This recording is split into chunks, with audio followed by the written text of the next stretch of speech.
हमारे घर में मेरी माँ बाप, बड़ा भाई और एक खाला रहती थीं। खाला अभी तक कन्वारी थी। मेरी खाला देखने में बहुत ज़्यादा खूबसूरत और जवान थी। जब भी खाला नहाने जाती थी तो मैं उन्हें छिपकर देखता रहता था।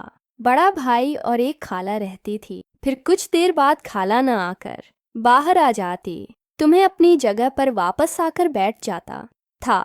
एक दिन नहाने के बाद खाला ये अचानक अपने कमरे में जाकर कपड़े बदलने लगी थी। इनकी दोनों एक तस्वीर तशवीश खूबसूरत लग रही थी। फिर मैं नहा धोकर कॉलेज चला गया। जब दोपहर को घर वापस आया तो माँ और बाप घर पर नहीं थे। मेरे पूछने पर खाला ने बताया कि वो किसी रिश्तेदार के यहाँ फंक्शन में गए हैं, शायद उन्हें आने में देर लग जाए। मैंने खाना खाया और अपने कमरे में जाकर पढ़ाई करने लगा।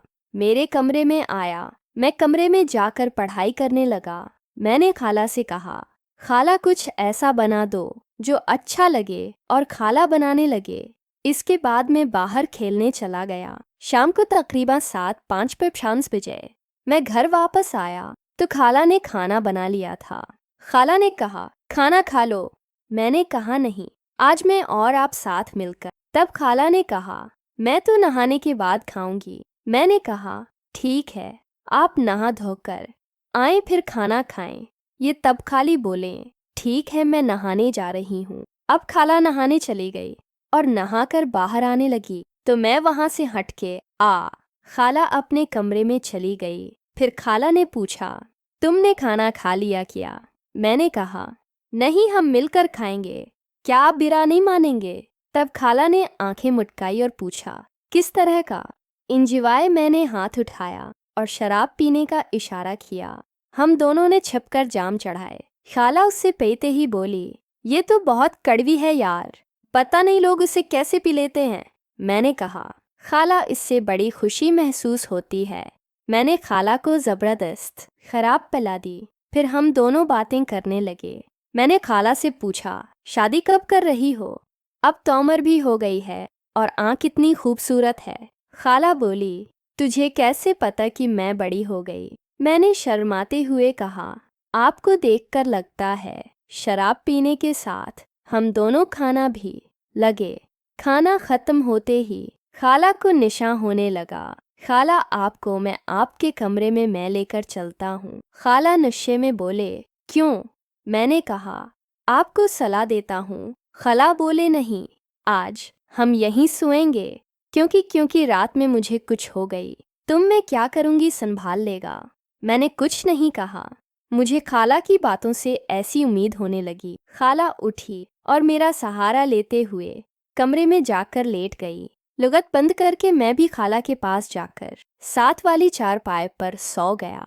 इसमें जीवन रात के 10 और होंगे। सर्दी लगने लगी और मैं वहां सो गया।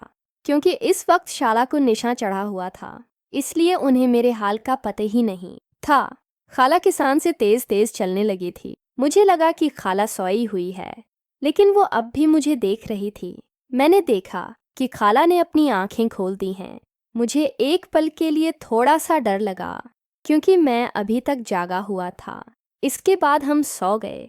मुझे बहुत अच्छी नींद आई। मेरी खाला और मेरे दरमियान काफ़ी फासला था कि अगर खाला से दोबारा कल के बारे में कहूँगा तो वो मुझे क्रिकेट खेलना सिखा दे। इस डर से मैंने उन्हें नहीं पूछा।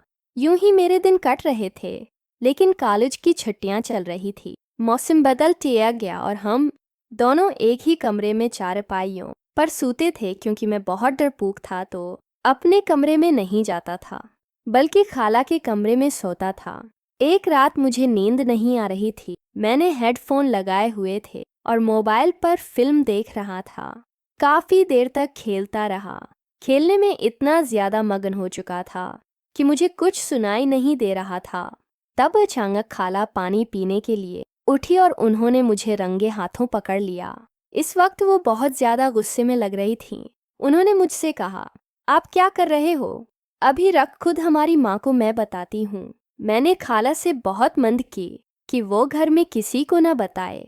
फिर खाला मान गई